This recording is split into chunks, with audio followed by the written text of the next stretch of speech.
Hi everyone, Tom Vogel, Wrestling's finest PC Pro Wrestling game, and yes, you are looking at a spreadsheet here. This video is going to discuss, I believe there's 4 items, you'll see them at the bottom of your screen, that are not in the PC game for various reasons. Mainly, a lot of work to implement something that doesn't really occur very often, and I'm not convinced how often people will even use this, and I'd kind of like to see more results than just the few play tests I've done with this before it would have ever been considered. That doesn't mean it's gonna ever go in, it just means it was not going in on version 3, and probably will never go in just because of the time effort, and again the rarity that this stuff even comes into play. So first thing I want to talk about, and this has been out a little bit, the post-match injury sliding scale, but I do want to talk about it real quick.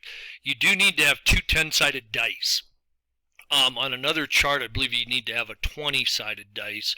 Otherwise, you can just use random number generators. I'm a dice guy, but plus I got millions of dice. So I'm going to read what this is.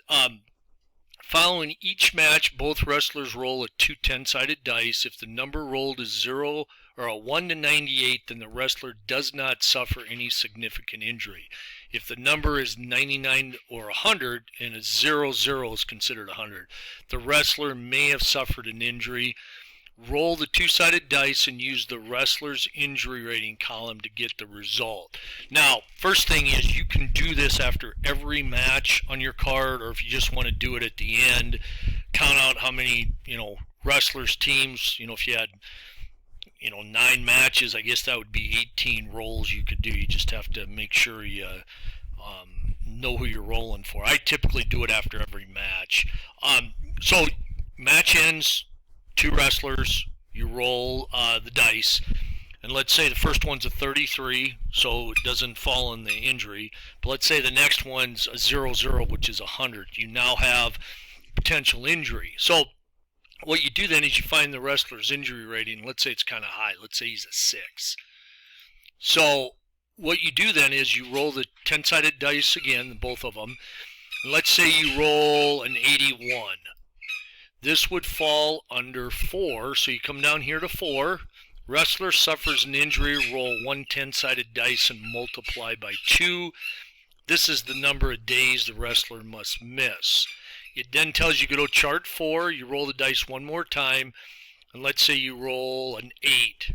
Wrestler may have ruptured a disc in his neck and needs an MRI. Now, since we don't know how long a wrestler's going to go out, we got to put a lot of may, possibly, could have in your injury just in case. You don't want to say a guy broke his neck and he's only out 5 days. So, not saying that won't occur, but we try to keep it common sense in there.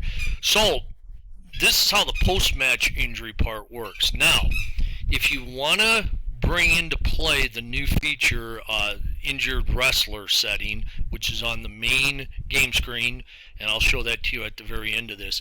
What you can do is this. If you go through this procedure and a wrestler has a number 2 result, anywhere you see a 2, if you come down here, it's wrestler injures a body part. Roll a 10-sided dice. This is the number of days he must trade holds from the body injury chart. You would then go to chart 2 right here, which is here. You'd roll your 10-sided dice and you'd get one of these body part injuries. Then you would go up here and know which ones to trade. If that occurs in your post-match injury, what you can do is you can substitute the days he would have traded, or you're going to have to convert your days to matches.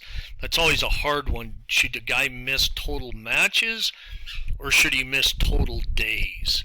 And I've always gone more than 1 card a week, and so I've always just liked to use days. So that's what this chart is. You mathematicians might be able to convert this if you're doing, say, 1 card a week or 1 a month.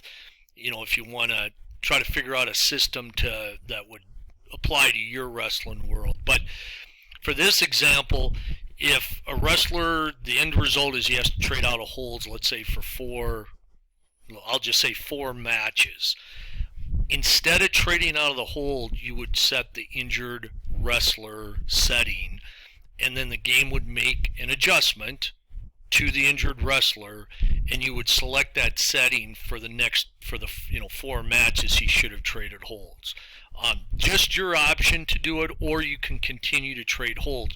The reason I bring this up is sometimes when you trade out of holds, you kind of shrug and say, I don't care about those. He doesn't even use those that often. Or the other issue is, let's say you're going to fight King Kong Bundy one night, John Studd the next, and you're trading out of, let's say you have to trade out of speed moves, knee smash, leg drop right here. Those wouldn't have been moves you would have traded out against Bundy, so now you're stuck having to use your body slam, suplex, and let's just say pile driver. This way, you're not forced to trade out of the holds, but you're still being penalized by having to use the injured wrestler setting. So that's what this screen here, or this sheet is. Now, next option is same exact chart, the only difference are the instructions.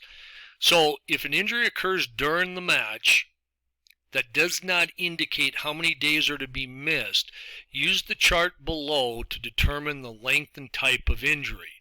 If a body part injury results, you can select the new set injured wrestler option under match details on the main game screen instead of trading holds on the body part injury chart. The set injured wrestler option would then be used for the number of matches the injured wrestler would have traded holds for. For example, wrestler suffered a foot injury and was forced to trade out of kicks, pinholds, and whips for 7 days or 3 matches. You can now set the wrestler injured setting for the 3 matches. Now, what this basically means, sometimes in a match, you'll get an injury during the match, not on the post-match, where it says wrestler was attacked, he's okay, but he needs to trade out of these holds for the next 7 days. So let's say that's 3 matches. What you could do is you could simply use the set injured wrestler setting. You wouldn't even need this chart in that case. Where you might want to use this chart if it says wrestler is attacked after the match and is left laying. Tommy Rich is injured, and it doesn't give you any other information. You then could come use this chart, and you could either say, I don't care what the result is, he's not going to miss any days since the game didn't say he had to, but, let's say it is somebody who has an injury rating of 8, and you roll a 90, which is a 7 below. Wrestler suffers an injury, roll 1 10-sided dice and multiply by 5. This is the number of days he must miss. So let's say you roll a 7, that would be 35 days. So let's just say that's 12 matches. Since the game didn't tell you that he had to miss days, what you could do is say, okay, I'm going to say for the next 12 matches, he has to use wrestler or injured wrestler setting, meaning he's injured but not severe enough since the game didn't tell me he had to miss any time, but he's still injured enough that for the next 12 matches he has to use the injured wrestler setting. That's option there, or you can just say he's out for 12 matches totally, and if you're you have that injury, so you come to this chart, and let's say the body parts comes up on that check. You roll, say the guy's a 7 and you roll a 20, it's 2 below, wrestler injures body part, go to chart 2, you roll a 2, wrestler injures arm, so you go up here, arm injury, trade arm holds, throws, drags, power moves, all to headlocks. Instead of doing that, and let's say he was going to miss like 2 matches, you could again use the set injured wrestler setting. Again, the post-match and this scenario are different. One, the post-match is after the match. This is during the match, where it will say, you'll see your results as wrestler is injured, but it won't tell you anything else. This is your option here. You can use this chart to tell you the days. If you don't want to have him miss those days, you could then use the injured wrestler setting. Okay, on your third tab at the bottom, this is tournament match effect. What this here is, something I'm actually pretty excited about. It was always real hard to try to come up with a system for like a one-night tournament, and from what Gary had explained, it's really hard to change locked-in settings, whatever that exactly means. You know, where you go in and you change like a pin rating once it's already set. I don't quite get it, but this is a really good compromise, I think, and here's how it works. Now, if my numbers don't match up exactly, I will get it fixed before I post. I think it's okay. Here's how it works. Use the chart below if a wrestler is advancing to the next round each time he advances. Remember, this is a one-night tournament scenario. If a wrestler is impaired, if wrestler is impaired results, it means wrestler will not be able to wrestle at full strength in his upcoming tournament matches. Prior to his next match, under match details at the main game screen, select set injured wrestler and then designate the wrestler who the setting will be used for. Keep in mind, in some cases, it can be both of them. For every match he wrestles for the rest of the tournament, he must use this setting. Remember to roll on this chart each time he wrestles if he was not previously restricted, and that restricted will be changed to impaired. For example, wrestler loses 222 offense stamina in his first match but advances to the next round. You would go down to this here, and the 201 to 225. And if you roll 1 to 16, he's fine. If you roll 17 to 20, he's now impaired. And this means he would be impaired for the rest of the tournament. At the main game screen, prior to all of his subsequent matches, you would select said injured wrestler prior to each match.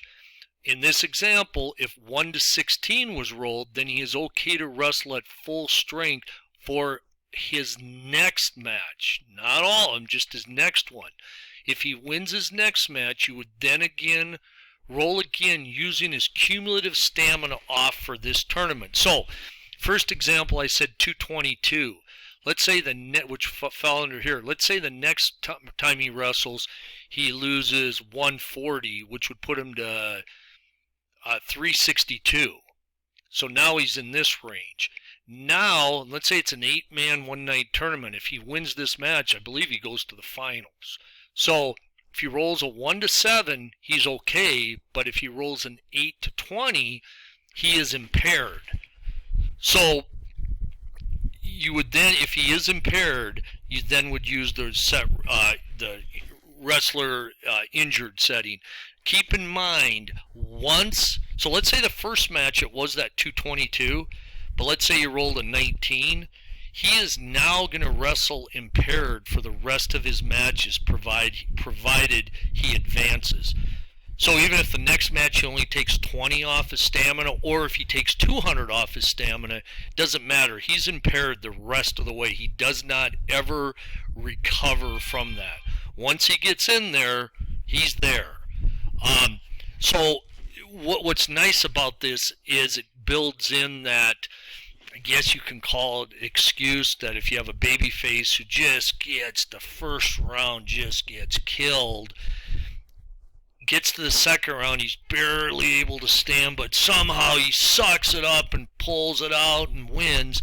Now he gets to the final and they practically have to carry him to the ring, where his opponent won the first match real quick. He got a bye in his second match. Now in his final match, he's got a chance to, he goes in as fresh as a daisy. So now if the fresh guy wins, the other guy can say, I'm not making excuses, but let me make an excuse.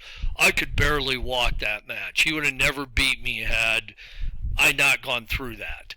So this gives a great thing for angles It gives a great way for a babyface to possibly lose a tournament. It also gives the babyface, if it is him, the chance to just show how tough he was and how he battled back. I just really like it. Again, I'm going to change any place you see restricted. I'm going to change it to impaired, and I will review my numbers one more time. I don't want to make this every time a guy wrestles a match, he has a good chance of falling into the wrestler, is impaired. I don't want it to be that way. I want it to be somewhat, oh, I just rolled, he's now injured, going to be considered set injured. That's what I want. I don't want it to be, oh, okay, he's impaired the rest of the way. Don't want that. But I do think this will add a whole new element to your tournaments. And again, I only would use this, and I've tested it out, and it's actually pretty cool. I've only used it, and I would suggest you only use it on a one-night tournament. And be realistic, if you're doing a one-night tournament, I don't think you could ever have more than 16 guys, or 16-man bracket, because you'd have 8 matches, 4 matches, 2 matches, 1 match. That's 15 matches in a night. And even if you have a couple DQs in there, or countouts where teams are eliminated or wrestlers are eliminated, you're still, got a lot of matches in one night. Mainly to me, it would be an 8-man tournament, but that's just me. Okay, the final thing I want to talk about on this video is, let me get this sized up here a little better, is this is the card rating system. And quick story behind this, I never thought the star rating was going to be that big of a hit, but it sure seems like it is. Gary and I were like, yeah, it's okay. Gary had fun putting it in. I had a blast designing the system a couple years ago. But, yeah, that was about it. But I know Bob, especially Bob, was a huge fan of it. John really likes it. I know Herman could care less. But point is, it seems people are enjoying it. Bob and I were trying to come up with a way to make a formula where it would rank your overall card either in points or stars. I'm a stars guy because all your matches in your card are rated on a star system, so I wanted to have your overall card rated on a star system. So here's how it works. Pretty easy. You enter the match in column A working backwards. So let's say you have a 9-match card. I'm going to put a 9 and an 8 in there just to give an example. And I already screwed up. Right here I need an 8. So got 9 and 8. I got the rest of them filled in. Then what you're going to do, using the table below, enter the combined ratings of both wrestlers or teams in column B. So let's say in my match 9, my main event, I had a 5 rated wrestler because he's 170 or more, and that's real easy to determine in version 3 because on the wrestler selection screen, by each wrestler's name, it gives you his total rating. So let's say his rating's 174, he would be a 5, and let's say his opponent's a 158, which would be a 4. I'm going to add 9 in here. Okay, then I'm going to change this here. So then let's say your next match had a 4 and a 3, so we're going to put a 7. Okay, I've already filled in the rest of these. This was an actual card till I messed it up. Then let's say your main event actually was really strong. It was a 4.5. Let's say your second one was a 3.5. And let's just go here and say this was another 4.5. And I'm going to drop this to let's just say a 3.5, just for grins and giggles. So you enter each match star. I kind of jumped ahead here. What you're going to do here now, let me go backwards. On 3 here, sorry about that. Start with match 2, which is right here, and you're going to give it 10 match position points. The first match does not get any. So you're going to have 10, and then each subsequent match add 5. So I have to add 40, and then I have to put a 45. Okay, so I got everything added in. Now, you would enter the star rating. So I jumped ahead there. So all my stars are in. The next thing you want to make sure you do is add up, put in here the number of matches, because this is going to be your average. So for this here, it just happened to come out that the average combined rating was a 7, which is actually pretty good. It means, you know, it was a 4 and a 3. So your next thing it's going to do is it's going to add up all your stars, and it's going to say, okay, you averaged 32.5, which is pretty good.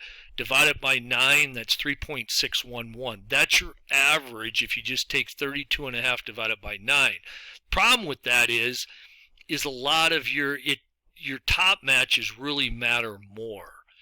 So once you enter column A, column B, column C, and make sure you have your match points in here, and some of them will already be there, it will do all the calculations for you.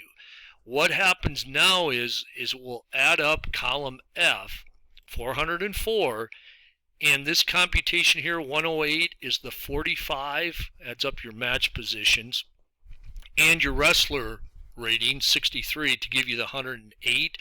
Your weighted average now is 3.741 because your top match, and here's your average, 3611.